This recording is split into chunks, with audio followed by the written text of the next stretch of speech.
Halo anak-anak, selamat pagi. Bagaimana kabar kalian semua? Ibu harapkan kalian semua dalam keadaan sehat. Anak-anak, pagi ini kita akan belajar PPKN tentang Pancasila, sila yang keempat. Ya, kita akan belajar PPKN tentang sila keempat. Anak-anak, kalian masih ingat di pelajaran sebelumnya? Ini adalah gambar bendera Indonesia. Bendera Indonesia berwarna merah putih. Merahnya di atas, putih di bawah. Lalu ini adalah lambang negara Indonesia. Lambang negara Indonesia adalah burung Garuda. Kemudian dalam lambang negara Indonesia itu terdapat dasar negara Indonesia. Dasar negara Indonesia adalah Pancasila. Mengapa disebut Pancasila? Karena di dalam dada burung Garuda itu terdapat 5 sila. Ya, terdapat 5 sila.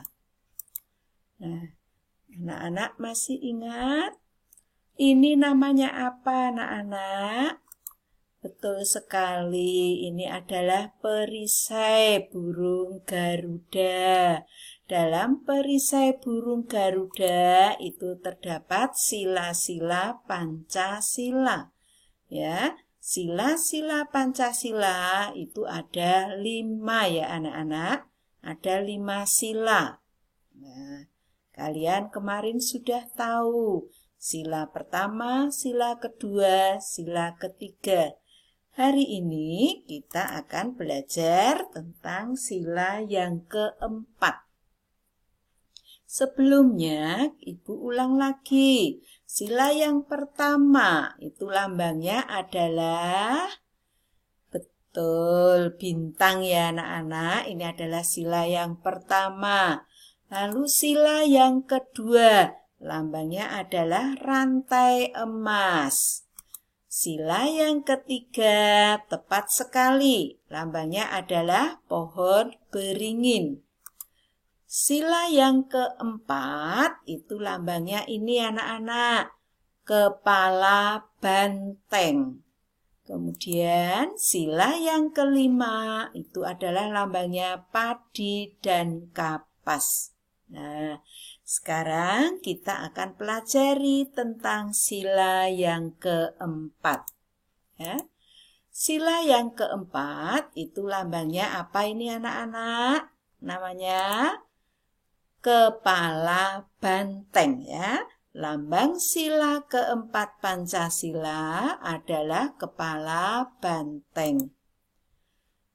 Bunyi sila keempat yaitu kerakyatan yang dipimpin oleh hikmat kebijaksanaan dalam permusyawaratan perwakilan.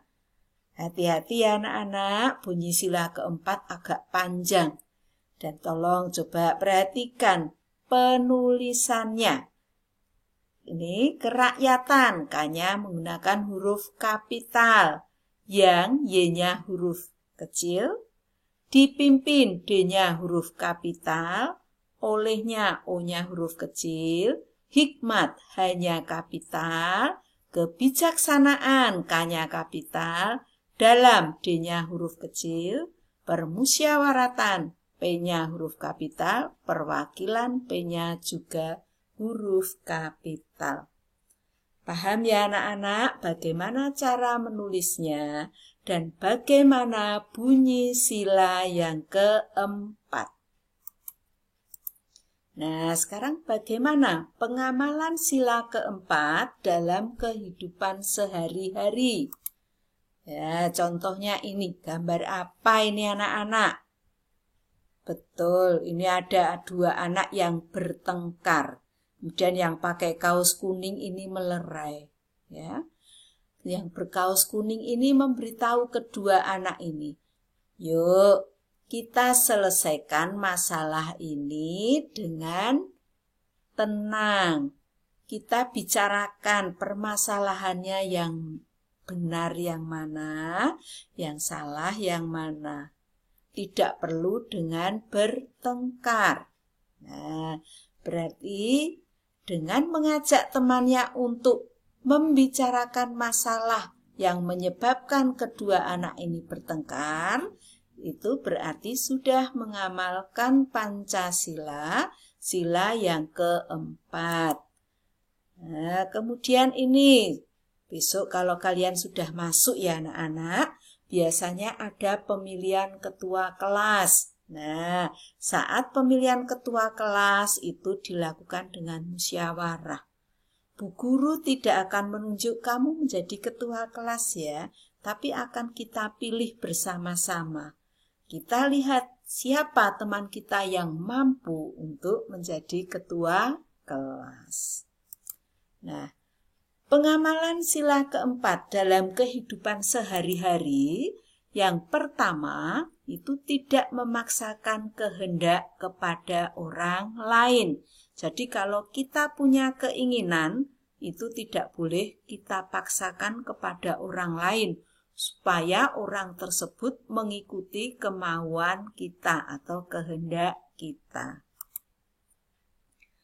Membicarakan bersama-sama dalam menentukan ketua kelas. Tadi Ibu sudah menjelaskan ya. Membicarakan bersama-sama dalam menentukan tempat berlibur. Ini bisa dilakukan di sekolah, bisa dilakukan di rumah. Yang keempat, saat ada teman yang sedang berbicara, tidak memotong pembicaraan teman. Jadi kita harus menghargai teman yang sedang berbicara. Melaksanakan keputusan yang diambil dalam musyawarah. Nah, kalau kita tadi berbicara bersama untuk menentukan ketua kelas, kalau sudah diputuskan yang menjadi ketua kelas adalah Ali, berarti semua warga kelas itu harus mengakui bahwa Ali itu adalah ketua kelas 1. Yang keenam, menyelesaikan masalah dengan musyawarah. Seperti tadi contohnya, dua anak yang bertengkar. Supaya masalahnya dapat segera selesai, maka harus dibicarakan bersama-sama. Supaya dapat terselesaikan dengan baik tanpa pertengkaran.